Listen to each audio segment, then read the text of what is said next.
Hello and welcome to another edition of the Rise in Conversation with Women series, where you can hear from fantastic women who made their mark in the media technology sector. My name is Bea Alonso. I'm mom to a curious 5-year-old, long timer in the video technology industry, and also a member of the Rise Advisory Board. Today, I have the pleasure of talking to Louise Tapia. She is also a busy mom to 2 university-age children, as well as the CEO and general manager of Take, a global transcription and captioning services company that works with projects such as Fleabag and Serengeti. Louise joins us today from Santiago de Chile. Hello and welcome. Hi, Bea. Nice to see you. Louise, tell us a little bit about how you came to lead Take into what it is today. Sure. Take was founded 21 years ago, I think, by my brother Dom. Very humble beginnings. He literally started transcribing outside of his in his bedroom after dropping out of uni. Started working with the BBC, and as time went on, he sort of gradually took on transcribers to help with the work that he couldn't manage himself. So I joined about 2 years into that. The company was growing. I've really worked in all parts of the business, all areas. I've done sales, accounts, operations, a lot of areas, and I've seen it change a lot from very analog workflows back then. You know, we're talking the early 2000s. We used to work from audio cassettes and VHS a long while back, and obviously it's now completely file-based, almost entirely cloud-based today. So some huge changes on the technology side. And I've had the role of CEO, I think, for 5 years. It's been a roller coaster journey. Still hugely enjoy it most of the time. Yeah. And you're currently based in Chile. How did that come about? And what is it like to be a working mom there?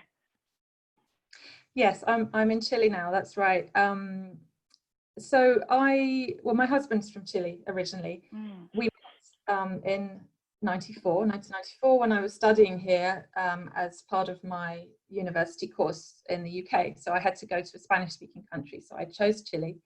That was what brought me here. So he and I became parents quite young. I was only 22. Still a student, a long while back. And since then, we've really lived in both countries. Most recently, we tend to divide our time between the UK and Chile. But in answer to your question, what's it like to be a working mum here? I think wherever you live, you still face the same day-to-day challenges of raising children and working. Personally, I feel really lucky to have 2 places that I can call home. And also my children, Sophia and Lucas, I feel very lucky that they have 2 nationalities. So there are a bonus. There's downsides too, but on the main, it's good. Great. And I'm a little bit interested now in talking about the sort of work that Take delivers, but also especially how you've evolved your services to leverage AI. Sure. So Take, we deliver a range of transcription services, access services, and localization services.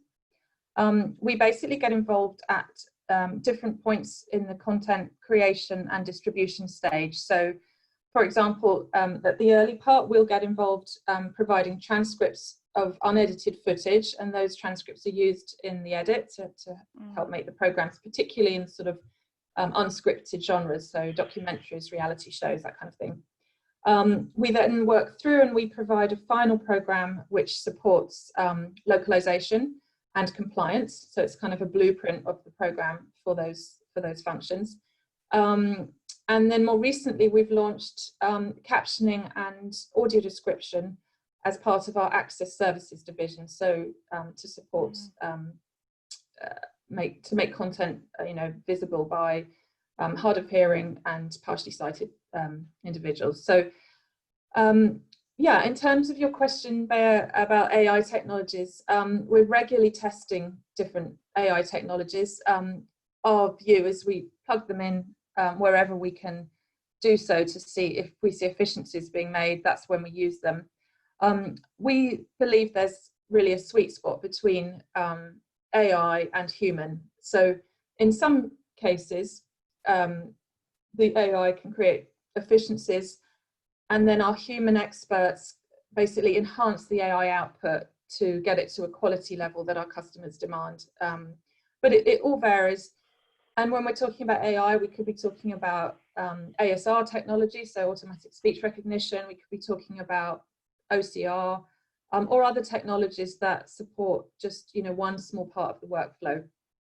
So yeah, and the other thing to mention in terms of our experience with it is we're not wed to one particular technology. We're very aware that the technologies are developing really fast. Excuse me. And so we want to ensure that we can plug in to whichever technology is optimum for a specific content that we're working on, or a specific use case.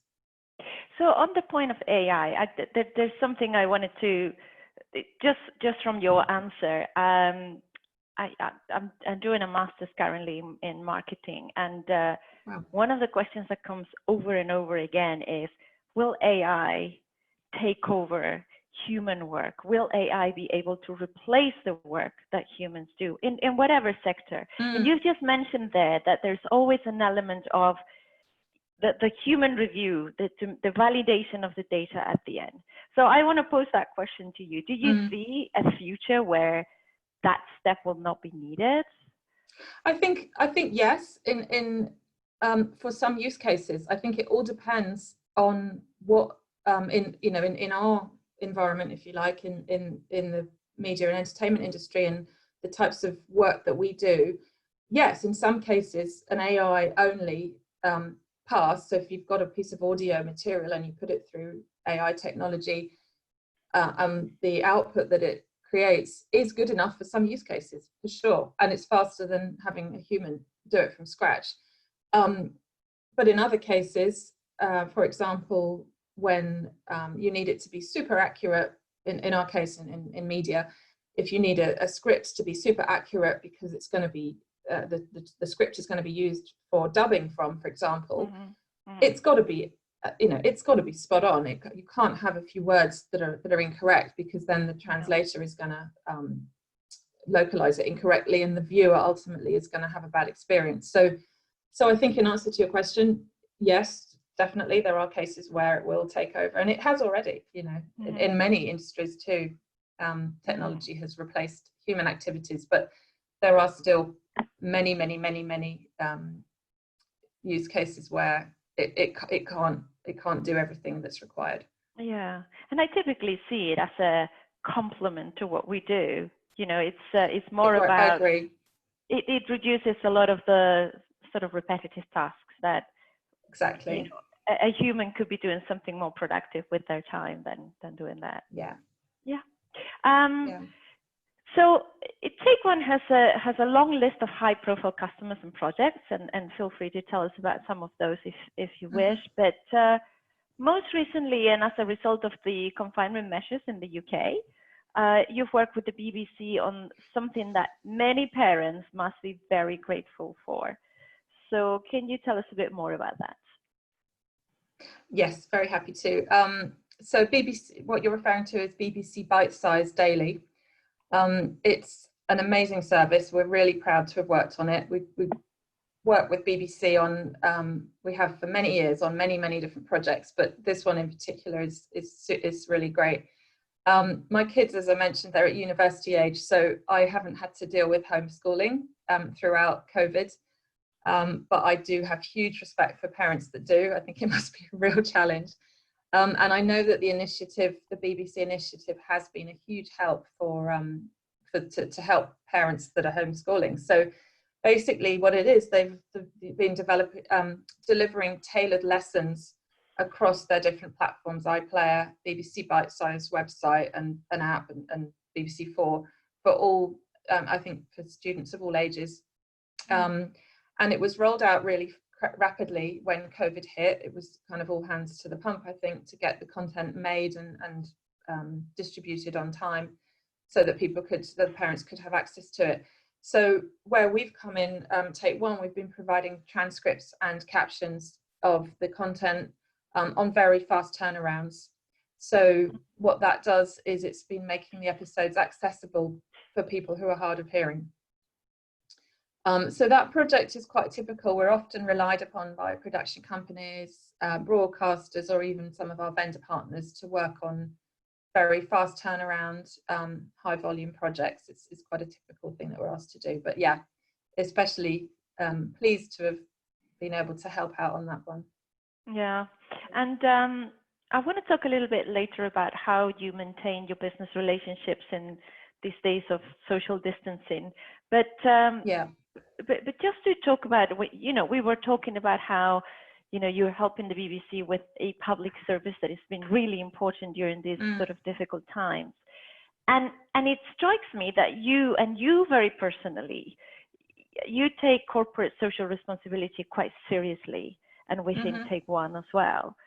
So I want to know more about this and what drove you to create some of the initiatives that Take One actually have put in place. Sure.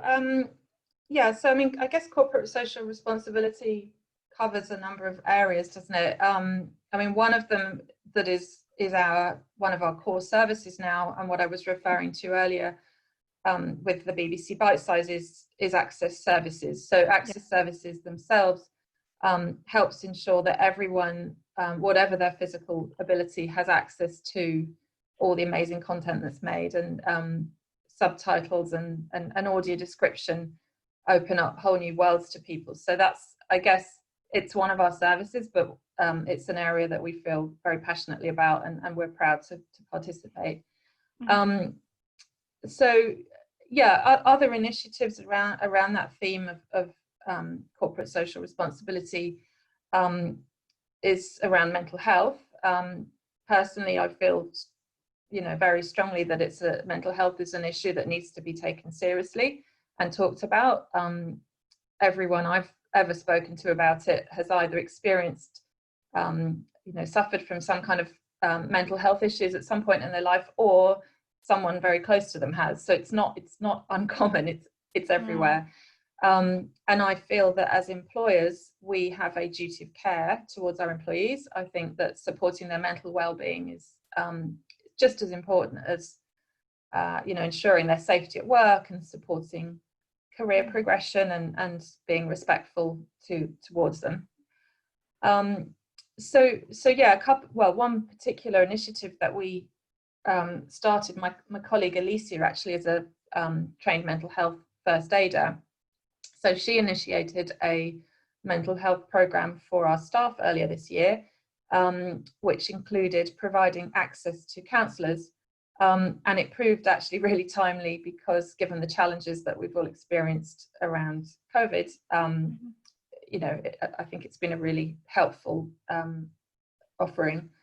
And my colleague Jess also rolled out a similar initiative we have an office here in Santiago as well as our UK one. So she put a similar program in place for our staff here. And just one other thing there in relation again to corporate social responsibility, sustainability is obviously a big topic that's becoming more and more on the radar as the years go by, and we're working towards the DPP Committed to Sustainability program. We've set ourselves some ambitious sustainability targets this year, and post-COVID we will be very close to being a paperless office. I think we've all been forced to be by working from home. We're tackling carbon emissions by cutting down on travel, introducing more flexibility on working for staff, and I think even after COVID, we're going to continue to hold staff meetings, a number of staff meetings remotely, and that kind of thing. So that's another initiative that's quite an important one that's on our radar. That's all really quite a lot of initiatives there, and I was, while you were telling me about this, I was thinking and it's related to our next question, but let me just ask you this anyway. Do you think that being a female CEO means that you're more sensitive to issues around equality at work? You were saying that you're making sure that you provide enough support to female employees, help with maternity and so on. So do you think that being a female CEO makes you more sensitive to that? I really don't know the answer to that. It's not something I've really thought about. I think it's just normal. I suspect there's examples of male CEOs who are just as considerate, I guess, if you want to call it that, and many that aren't, but perhaps there's many females that aren't either. Yeah. I don't know. It's not something I've... Yeah. I don't have hard evidence to say, yes, actually, definitely female CEOs tend to be more sensitive to some of those areas. Maybe. And whilst you and I were chatting before the interview, you were saying you had been fortunate not to actually experience any sort of imbalance in terms of gender at work, whereas I know there's a few of us in the industry that working with in a very technical environment often puts us in that sort of situation too. Sure. And so this links to our next question, because as well as being one of the few female CEOs in a male-dominated industry, you have actually built a management team where women are in the vast majority. So to me, it's clear that we need more women at director and C-level and at our industry. And I wonder, what would you recommend to both employers and employees to address this? To be honest with you, it's not something I've been specifically proactive about. We do indeed have a number of female managers, senior leaders at Take One, but in each case, I think we've simply appointed the candidate that we felt has been the right one for the role. That said, I am often surprised, when I go to an event, maybe a DPP or a MESA event or something like that. I sort of do a double take when I arrive sometimes, because I'm surprised at how the vast majority of people attending are male.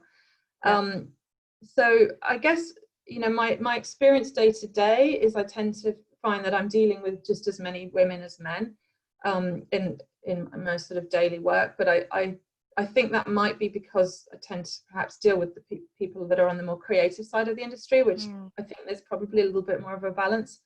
For sure, the solely technical side of the industry is still dominated by men.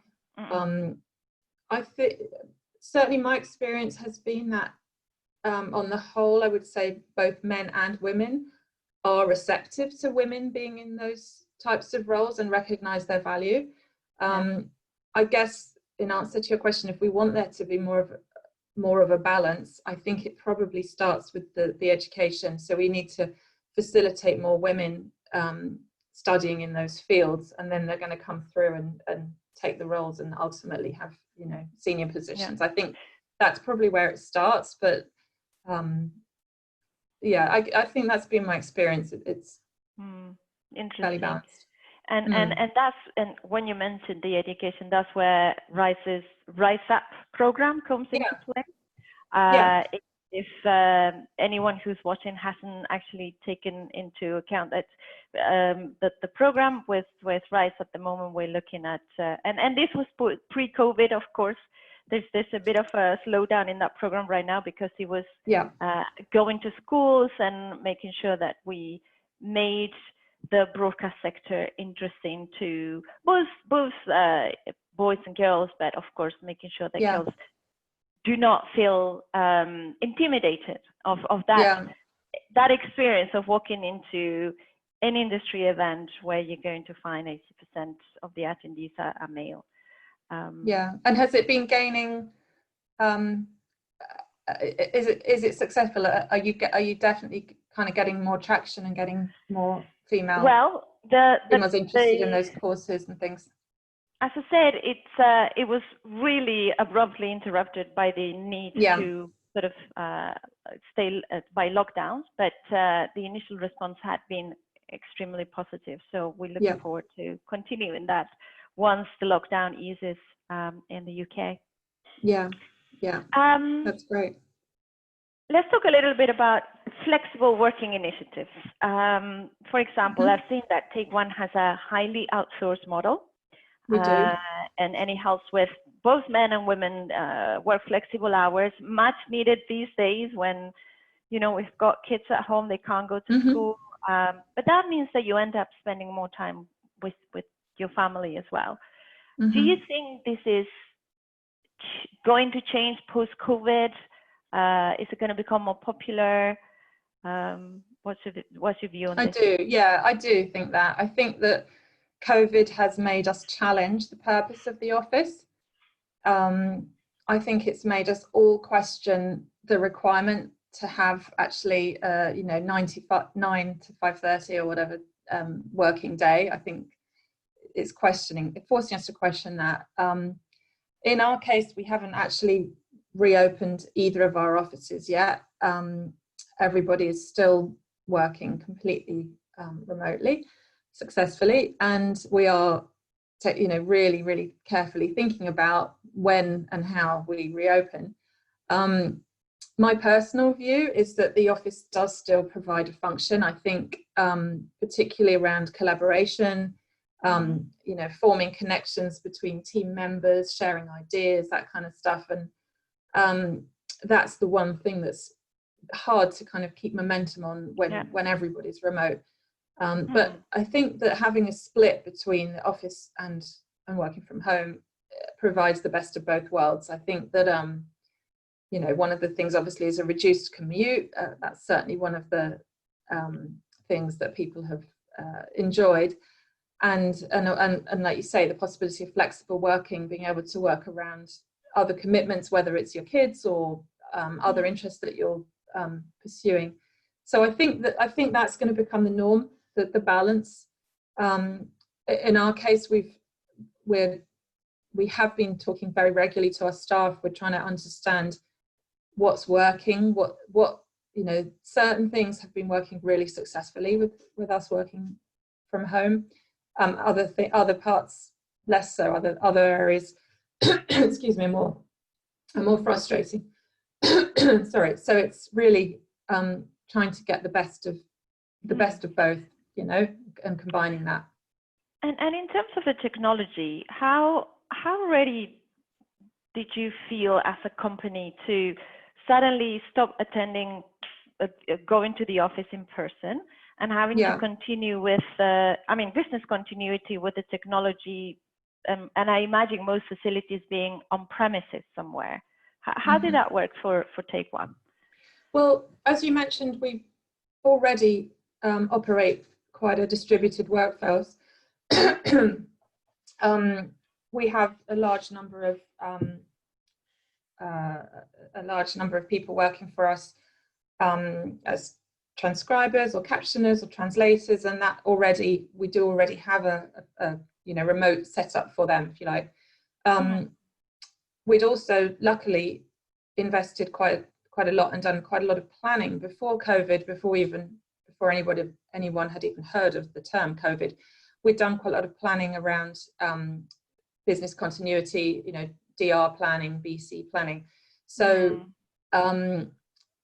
it wasn't a big leap for us. Of course, there was, some sort of hoops to jump through and technical glitches to fix, and people needed to be set up. But our whole infrastructure was quite ready for having the whole workforce working remotely. It wasn't a huge leap for us. Okay, and so in this new world of social distancing and significant reduction of in-person events, how do you network?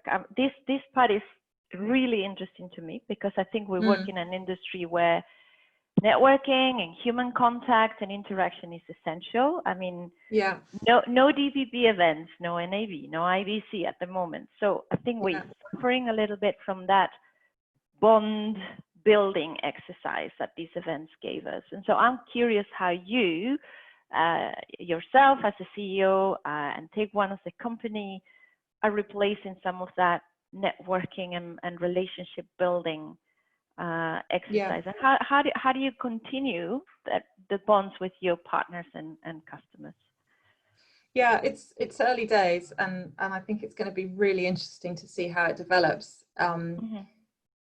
Personally, what I found, my personal experience, that while everyone's been being socially distanced, meetings are on Zoom like this. Generally, I found people have been a little bit more open and friendly than normal, perhaps, which has been a plus. That's been really great. I think we all kind of relate to each other maybe a little bit more.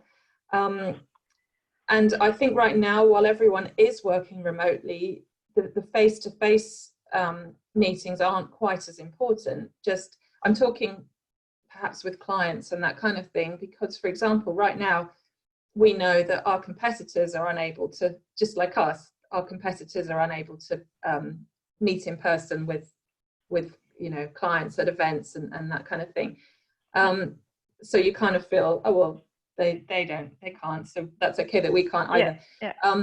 But that said, yeah, I mean, you can't be a face-to-face meeting. I think there's a huge benefit to those, and I'm really looking forward to the time when we can revert to having them when it's safe to do so. But yeah, it will be interesting how it all pans out. You talk to different people about it, and some are very much of the opinion that, oh no, no one's going to bother with events anymore, and we're all going to do everything remotely. And I'm not sure that that's exactly the case. I think a bit like the sort of returning to the office, it forces you to question the value of that. Why, in my case, last year I flew, I traveled a huge amount between Chile and the UK and the States. I traveled to the States a lot, and it does make you question and think, hold on, do I need to do quite that much traveling? Do I need to go to every event in person or do every meeting face to face? So I suspect a lot of people will be thinking that, hold on, maybe I can cut back, maybe I can spend a bit more time with my family, and but I don't think we all want to be doing this every day. It's a balance, isn't it? Agreed. And I was just about to pick on that point about the traveling. I've been certainly reflecting on the amount of traveling I was doing, and just a one-day meeting in Paris, and just to meet for 3 hours and come back, and that seemed quite normal at that time. And COVID, I think, has really, as you say, made us all think. And so I was going to ask you, there's several elements to that, because there's the sustainability as well. If you travel less, you're more environmentally friendly. So it sounds to me like you are thinking that potentially you will question a little bit all of your travel schedule going forward. Definitely. For a number of reasons. I think sustainability is a really important part of it. And I think just kind of your sanity as well, going back to the mental health point. I don't know about you, Bea, but this whole COVID thing has made me think, just having to slow down. I mean, still working a lot for sure, but just slowing down a bit and actually taking a step and reflecting on kind of previous years, and you think, hold on, there's something a little bit wrong there, where it was a little bit too crazy, perhaps. Just toning it down a bit. So I don't think I'm alone in thinking that either. No, I can totally relate to that, and it's in a good reflective time. But also I think depends on employers and companies. But my experience is that employers have also been understanding and saying this is a critical time for everybody. And we expect that there's going to be some sort of changes in productivity, at least whilst we find our new normal, whatever that is going to look like. So, let me just go back to, what RISE stands for. Obviously, it's a group for women in broadcast. We're an advocacy group, and we want to make sure that as many females as possible come to work with us, because this is a really fun industry. At least that's what I think. I agree with you. So what would you say to any female listeners who want to either break into the media technology industry or want to find their way into more senior roles? Sure. Yeah, I would say go for it. I think that, as we said earlier, while media technology is still dominated by men, I don't believe that that means men are against employing or working with women in these roles. And in fact, most men I've spoken with about it are, keen to include more women. And as I said earlier, I think it comes from having plenty of women studying these subjects, and then they can, move through into the workplace. And also similarly, when we think about women in senior roles, yes, of course, I'm sure there will always be some conservative men and women, perhaps, who don't think that women should be or are capable of running businesses and having, high level or senior roles. There's always going to be some people that think that. But, again, from my experience, that's not the case with most people. Most men do, and in fact are keen, I think, to appoint women at this level. So yeah, in answer to your question, what would I say to female listeners that want to break into either media or into a senior role? Yeah, go for it. Go for it. Just work hard, use your connections, be smart, don't hold back. Yeah, and I think from what you and I have been talking about, it strikes me that you're very much of a get up and go person, and I think that's really important in any industry, of course, but if you have that extra added challenge, as we do as females in this industry, I think it's really important to just demonstrate that you have a can-do attitude, right? Exactly. I agree. I think that's the right approach. Yeah, and the world's changing.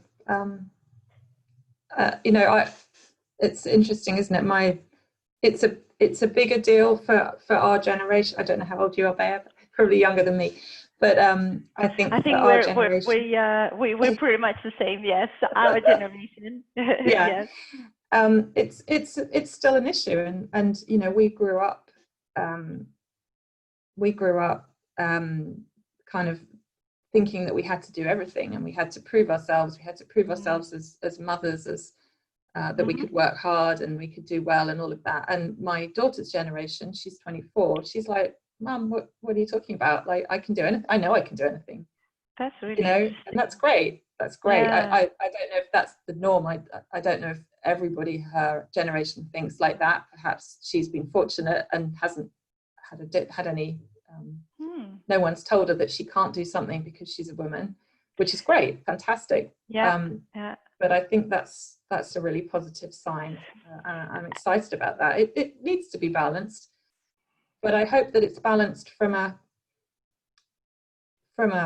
place of people just doing a good job, rather than rather than us having to make real special allowances.